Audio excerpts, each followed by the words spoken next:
Questa sestra per nos vašle z očetom, s kolesom na pot, pa se je oče premisel, pa je rekel, če gremo vsi skupaj od doma.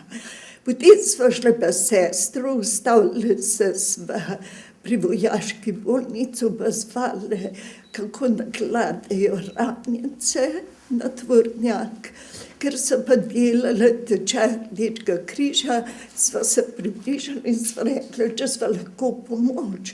Bili so vsi navdušeni in tako je bila ta najna pot na vagonu, kjer so bili doktor Mešol, doktor pet jih je bilo zdravljene, Janša, Mihtane, Janša, oprostite. In smo prišli do postaje ljubljanske, tam se je ustavljalo, toklo se je po kolesi, kar dolgo časa smo ostali, tam so se pridružili tudi moji starši, a so šli na civilni vagon, kjer so bili civilisti, mi je sestro, žal mi je, da je danes ni tukaj, oprostite. In sva pa ostale na vagonu z domobranci, v vlaku z domobranci. Končno se je začel vlak pomikati, prišli smo do Kranja, spet se je toklo po kolesih in oče je prišel k nama, kaj bomo napravili, da bi prestopili na civilni vagon, da se je vlak začel premikati.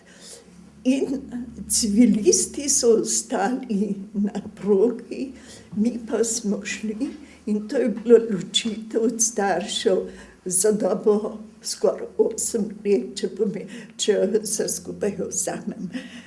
In vlak je prišel naprej, ustavili smo se v Podnartu, v Podnartu je preletaval vlak, ne, to je bilo naslednji dan, zvečer je bila taka čudovita krvava zarja, kot da bi bil severni sij.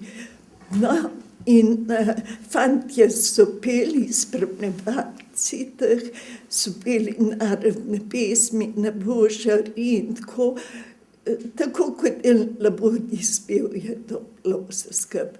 No, in tam smo prespali, drugo jutro je preletavalo to letalo in doktor Grabar je šel na postajo in vprašal, zakaj stojimo na tem mestu. Rekli so, nikamor ne morete iti, zasedajo spredje, zased pa partizanov je odzadaj. No, in potem pa reče, kdor lahko mora, naj beži, vsak naj se po svoji vesti ravna. Takrat so pa poskakali vsi, večinoma zdravih iz vlaka, odšli so, nažalost, tudi 5 zdravnikov. In jaz sem bila v eni taki življenjski stiski, lahko rečem, ker sem bila 44 leta ob obisku sorodnikov z mamo na Primorskem zaprta in potem sva s pomočjo strica ušle. In to je bilo meni in sem spraševala sestro, kaj bova naredila, kaj če nas ubijo, kaj mama, kaj Ada, vse se je trgalo v meni. In takrat sestra pa odločno reče, Jelka, jaz bom ostala, a viš, kakšni reveži so. Ko se je nekako vse umirilo, sem rekla, kakor je Božja volja, tudi jaz bom ostala. Za ta trenutek, čeprav je bilo poznaj izredno hudo življenje, mi ni bilo nikoli žal, to moram reči.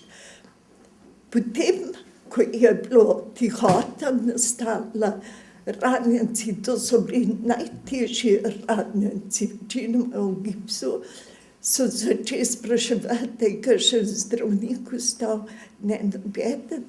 Potem se je z nami bil pa tudi duhovnik Jenko Janez, ki potem bil, smo bili skupaj v Šentvidu in na koncu umrl kot mučenik. In smo se prešteli, bilo je 120 težkih ranjencev, najtežjih, ostali pa smo bili župnik Jenko, potem 2 bogoslovca, si jaz spominjam, Zajc Felix, pa 2 diplomirani sestri, pa 4 laična dekleta.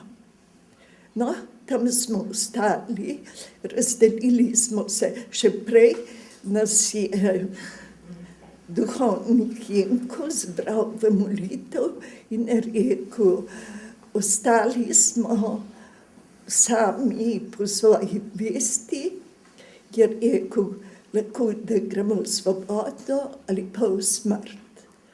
To smo sprejeli in dal nam je vesoljno odvezo. Kmalu se je pa začel vlak premikati, kmalu so pa tudi vstopili do zopo porošeni partizani in to se je, oprostite, čisto po slovensko povedano, kradlo, kar se je svetilo in se je dobilo. No, potem so nas peljali naprej do Jesenic, na Blejsko Dubravo, od tam spet na Jesenice, tam so so me peljali v bolnico jeseniško, odkuder sem tudi šla naprej proti, sem pa šla ravno prav do postaje, ker se je vlak pa malo začel pomikati. In smo šli nazaj proti temu cilju, odkuder smo prišli tako rekoč. Še prej pa v Medvodah je bil most razdejan in nas 9 je pomagalo ranjencem, da so šli na tovornjake. Prišli smo v Moste,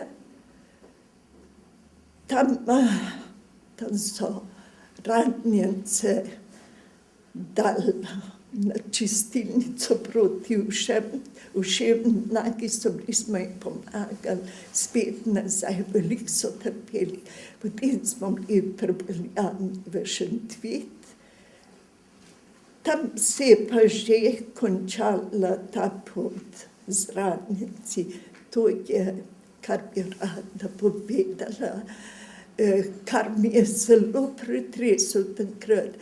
Bil pa tudi en slučaj, ko sem bila v Reichenburgu, ker sem imela pa navado, da so nas selili iz ene sobe v drugo.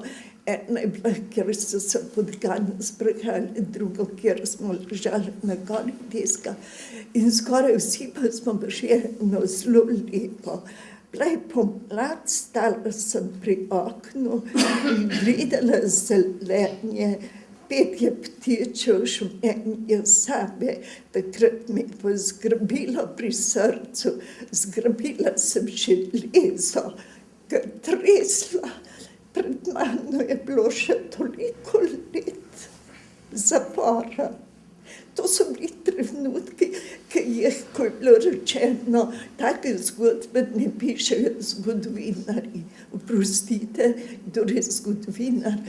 To, kar se je dogajalo človeku v srcu, v mislih, to ne more nihče opisati. To lahko piše samo tisti, ki je vse to sam doživel.